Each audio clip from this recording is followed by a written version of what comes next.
নবীজির একজন সাহাবী এসে কাঁদতেছে আর বলতেছে, ইয়া রাসূলুল্লাহ, আমার অপরাধ মাফ হয় নাই, আমার গুনাহ ক্ষমা হয় নাই, আমার অন্যায় মাফ হয় নাই।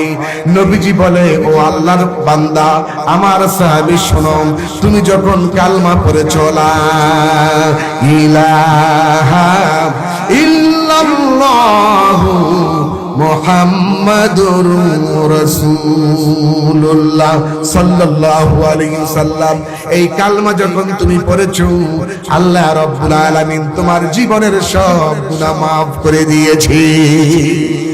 কিন্তু সাহাবী বলছে, ইয়া রাসূলুল্লাহ, আমি এমন অন্যায় করেছি, এমন গুনাহ করেছি যেটা কালমার বিনিময়ে মাফ হবে না। হুজুর বললেন, সাহাবী, এমন কি অন্যায় তুমি করেছো যে অন্যায়টা কালমার বিনিময়ে মাফ হবে না? কি অন্যায় তুমি করেছো? সাহাবী বলছেন, ইয়া রাসূলুল্লাহ, ইসলাম ধর্ম গ্রহণ করবার পূর্বে আমি অনেকগুলো আমার মেয়েকে জীবন্ত আমি কবর দিয়েছি, জীবন্ত কবর দিয়েছি। যত কন্যা আমার বিবির গর্ভে হয়েছে সব কন্যাদের আমি জীবন্ত কবর দিয়েছি। একদিনের ঘটনা, আমি সফর করতে চলে যাব, বহু দূরের সফর, লম্বা সফর। আমার স্ত্রীর পেটে বাচ্চা এসেছে।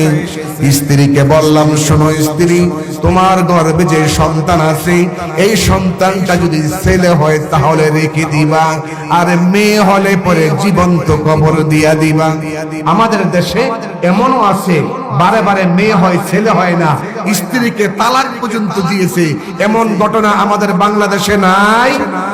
জোরে কোন নাই? আল্লাহর হাবিবের কাছে বলল সাহাবী, স্ত্রীকে বললাম, স্ত্রী, তোমার গর্ভে যে সন্তান আছে, এটা যদি ছেলে হয় তাহলে রেখে দিবা, মেয়ে হলে পরে জীবন্ত কবর দিয়া দিবা।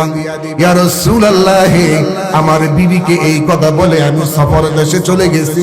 প্রায় 4-5 বছর পরে আমি বাড়িতে ফিরে আসছি। এসে দেখি একটা ফুটফুটে কন্যা সন্তান, এত সুন্দরী সন্তান, নাম রাখা হয়েছে তার জামিলা। জামিলাতুন শব্দের অর্থ হলো অধিক সুন্দর, অনেক সুন্দর।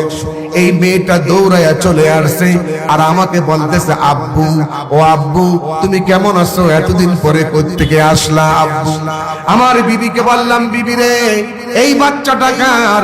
আমার বিবি বলতেছে, এটা হলো আপনার বাচ্চা। আমি আমার বিবিকে বললাম, বিবি গো, তোমাকে না বলেছিলাম তোমার গর্ভে যদি মেয়ে হয় জীবন্ত কবর দিবা, ছেলে হলে রেখে দিবা, আর মেয়ে হলে জীবন্ত কবর দিবা, তুমি কেন কবর দিতে পারলা না? ইয়া রাসূলুল্লাহ, আমার স্ত্রী আমার পায়ে পড়ে গেছে আর আমার পায়ে ধরে কাঁদতেছে আর বলতেছে, স্বামী গো, আপনি তো অনেক মেয়ে সন্তান জীবন্ত কবর দিয়েছেন, আমি কিছু বলি নাই আপনাকে, অন্তত এই বাচ্চাটাকে আপনি মারবেন না। আমার যত সন্তান পৃথিবীতে আসছে সব চাইতে বেশি সুন্দরী হলো আমার এই মেয়ে, এই জন্য মেয়ের নাম রাখছি জামিলা। অন্তত এই বাচ্চাটাকে আপনি মারবেন না, আপনার হাতে ধরি পায়ে পড়ি। আমি বললাম, তুমি কেন মারতে পারলা না? স্ত্রী বলল, স্বামী গো, মারতে চেয়েছিলাম, কিন্তু এই কচি মুখ, কচি চেহারা দেখে আমি পারি নাই আপনার হুকুম পালন করতে। ইয়া রাসূলুল্লাহ, ইয়া হাবিবাল্লাহ,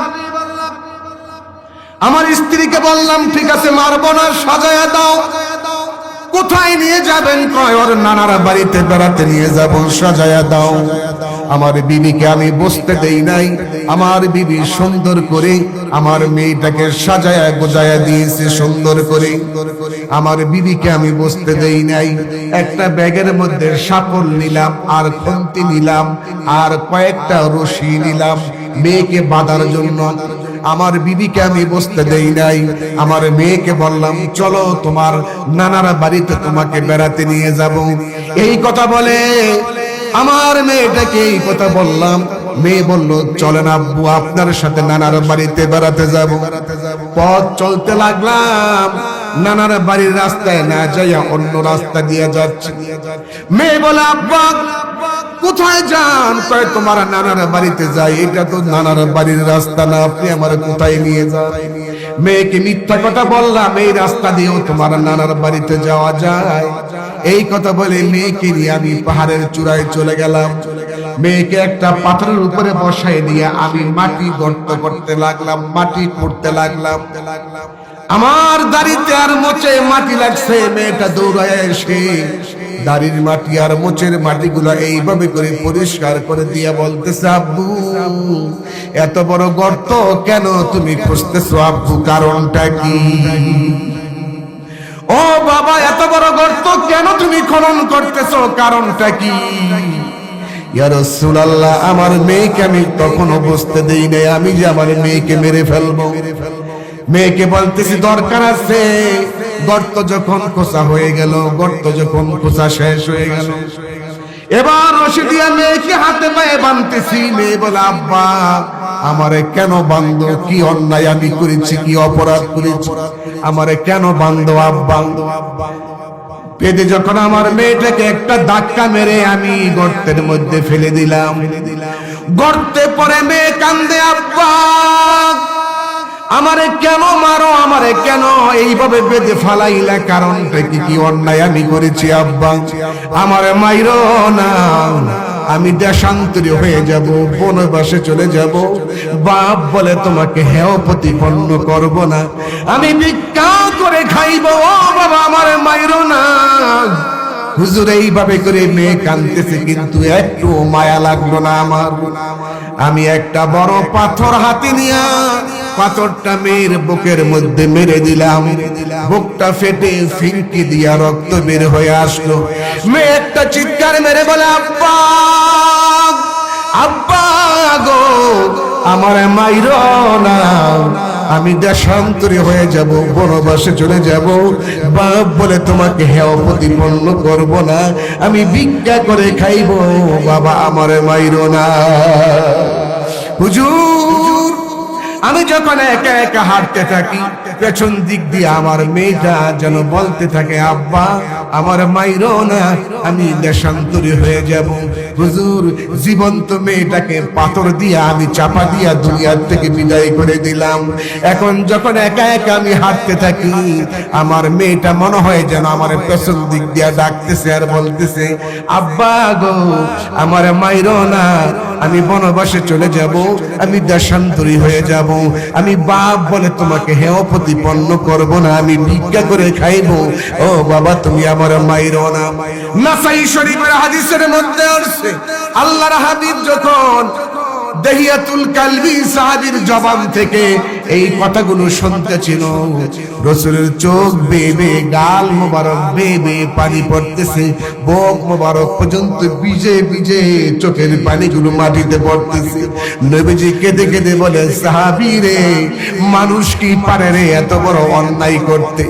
ও সাহাবী, তুমি যখন এই কাজটা করেছিলা তখন তুমি ইসলাম ধর্ম গ্রহণ করো নাই, সত্য মিথ্যার পার্থক্য তুমি করতে পারো নাই। ইসলাম ধর্ম গ্রহণ করবার কারণে এত বড় অপরাধ পর্যন্ত আমার আল্লাহ তোমাকে মাফ করে দিয়েছে। কোরআনে কারীমের আয়াত নাযিল হয়ে গেল, عبادي الذين أسرفوا على أنفسهم لا تقنطوا من رحمة الله إن الله يغفر الذنوب جميعا إنه هو الغفور الرحيم